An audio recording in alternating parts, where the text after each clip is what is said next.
The number one thing that's going to change your life, the only thing that will change your life, change your business, change your money, change your relationship, is you must raise your standard. Dr. Howard Thurman, one of the mentors of Dr. Martin Luther King Jr.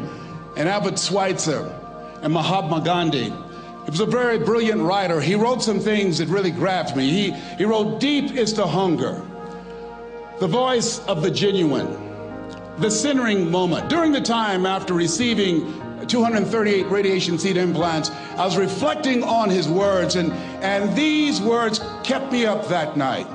He said, "The ideal situation for a man or woman to die is to have family members praying with them as they cross over." He said, "But imagine, if you will, being on your deathbed and standing around your bed, the ghost of the dreams, the ideas, the abilities, the talents given to you by life, and that you, for whatever reason, you never went after that dream. You never acted on those ideas. You never used those talents. You never used those gifts. And there they are standing around your bed, looking at you with large, angry eyes, saying, 'We came to you, and only you could have given us life. And now we must die with you forever.'"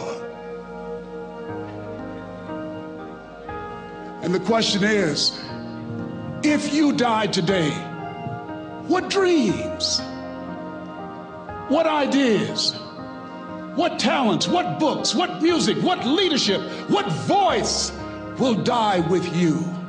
Miles Monroe, great orator and speaker, said the wealthiest place on the planet, it's not in the Far East where there's oil in the ground. It's not in South Africa where there are diamond mines. He said the wealthiest place on the planet is the cemetery, because there you'll find greatness that we've never seen. There you'll find talent and genius and potential never actualized.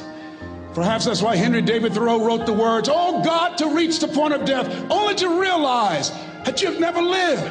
Maybe that's why some unknown writer wrote the words, "What if you live your whole life only to discover that it was wrong? That it was wrong. That you were chosen to do something else and you didn't do it." Don't be afraid to fail. There's an old IQ test, was 9 dots, and you had to draw 5 lines with a pencil within these 9 dots without lifting the pencil. The only way to do it was to go outside the box. So don't be afraid to go outside the box. Don't be afraid to think outside the box. Don't be afraid to fail big, to dream big. Dreams without goals are just dreams, and they ultimately fuel disappointment. So have dreams, but have goals. Life goals, yearly goals, monthly goals, daily goals. And understand that to achieve these goals, you must apply discipline and consistency. You have to work at it every day. You have to plan every day. You've heard the saying, we don't plan to fail, we fail to plan. Hard work works. Working really hard is what successful people do. Remember, just because you're doing a lot more doesn't mean you're getting a lot more done.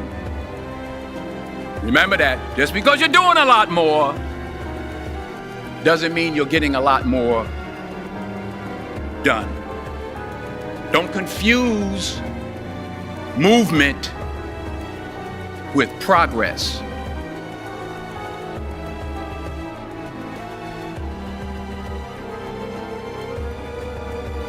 You'll never see a U-Haul behind a hearse. I don't care how much money you make, you can't take it with you. And it's not how much you have, It's what you do with what you have. The most selfish thing you can do in this world is help someone else. Why is it selfish? Because the gratification, the goodness that comes to you, the good feeling that I get from helping others. Don't just aspire to make a living. Aspire to make a difference.